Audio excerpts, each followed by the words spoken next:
Hayward Podworks. 100 shows, one vision. Our sources explain it all. For more information on upcoming shows or to suggest shows, email brianhayward2026@gmail.com. And now let's get into our show. Hayward Podworks is vision, deep dives into any topic. Welcome back to the Deep Dive. Today we're jumping into a really fascinating set of materials called Optimism Unleashed.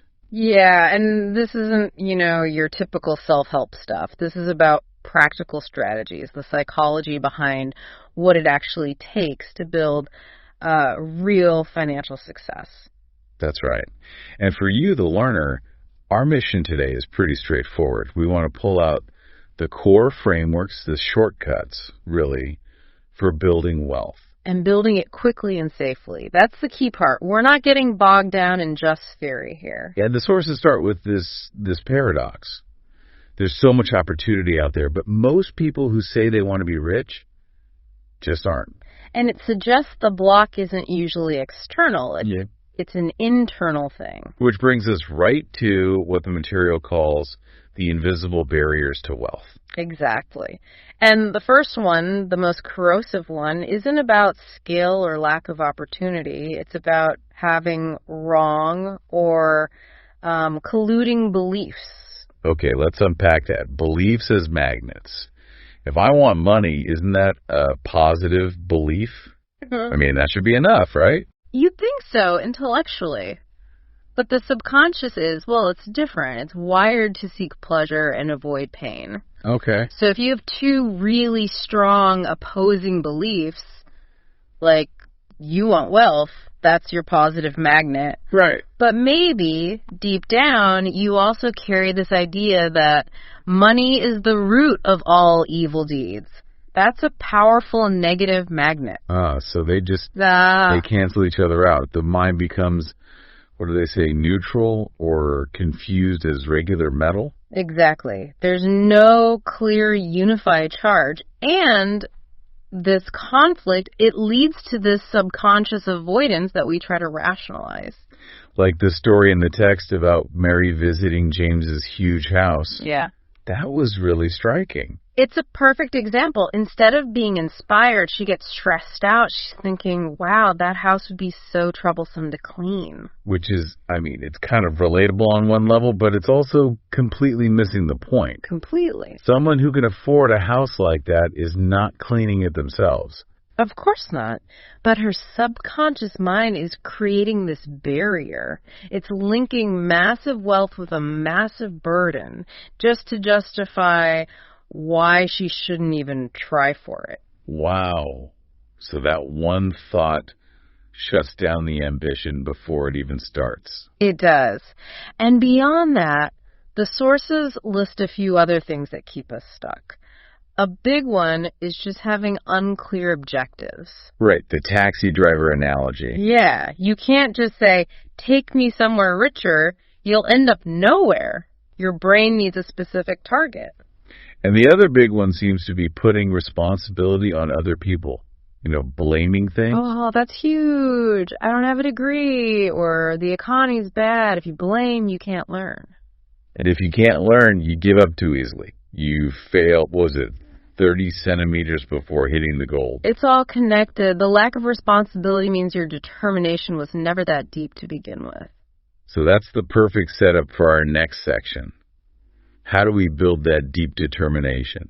And it seems like the first step is just defining what rich even means. Yes. We have to get away from the old model of active income. The source uses the Kiyosaki definition. You are rich when your passive income is greater than your cost of living. Period. That one idea changes everything. It's not about working harder anymore. Not at all. It's about making your money work harder than you do.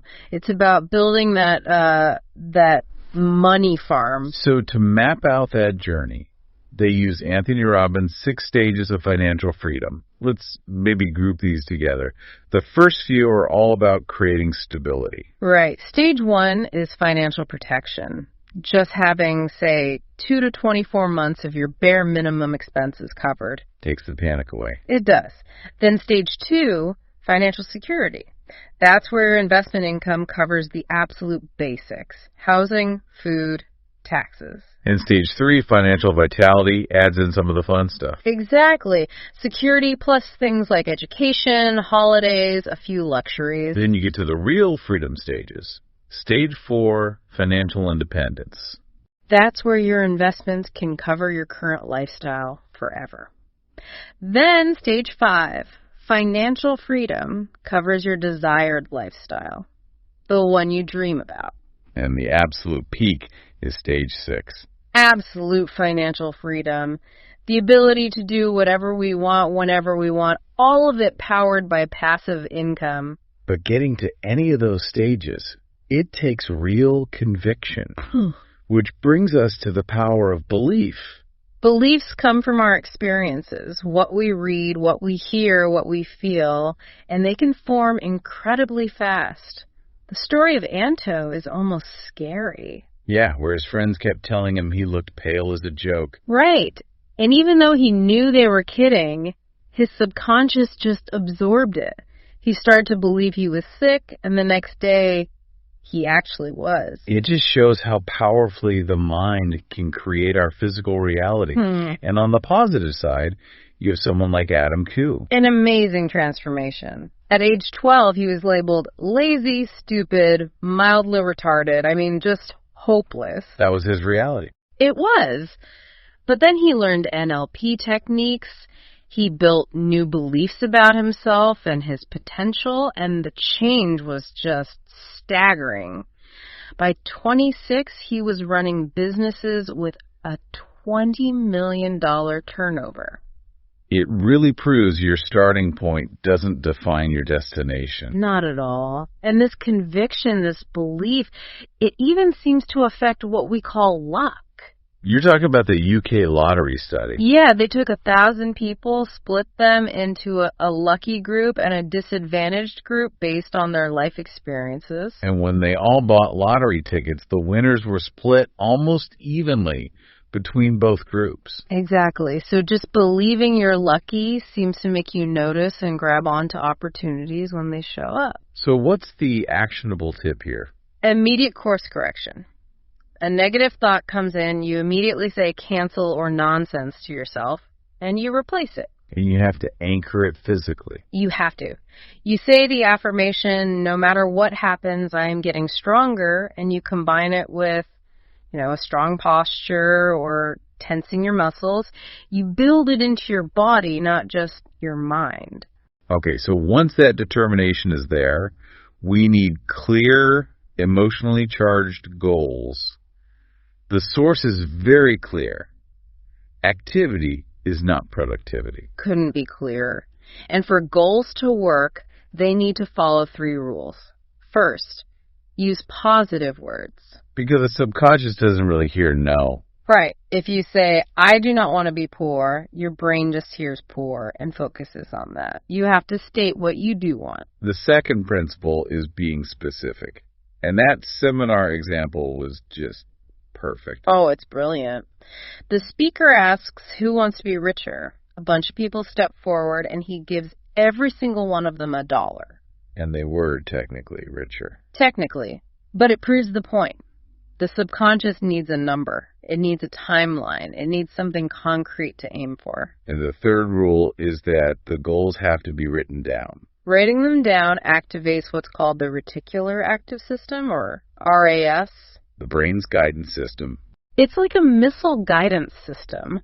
It starts scanning your environment for anything and everything related to that written goal. It helps you notice the right person, the right opportunity at the right time. But even a perfect goal needs an engine. It needs a powerful why. That's the necessity driver. This is where you use emotional leverage, the classic pain versus pleasure motivation. And the key is that most people focus on pleasure, but the brain is actually way more motivated by avoiding immediate pain. Far more. So you have to make the pain of failure real right now. You have to ask yourself, what deep agony will I face if I don't achieve this? How disappointed will my family be? You have to feel that future regret in the present moment. That's what creates the urgency. And then you flip it. You imagine with just as much intensity the incredible pleasure of succeeding, the look on their faces, that feeling of total security. And the secret here is neurological, right? It is. The brain can't tell the difference between a real, intense, emotional experience and an intensely imagined one. By doing this exercise, you convince your brain the goal is real and urgent, and it compels you to act now. Okay, so with mindset and motivation covered, let's get into strategy. Getting rich quickly versus getting rich safely. The quick route is high risk, high leverage. The formula is simple. Added values times leverage. And leverage can be anything from money to a great idea or the right contacts. Right.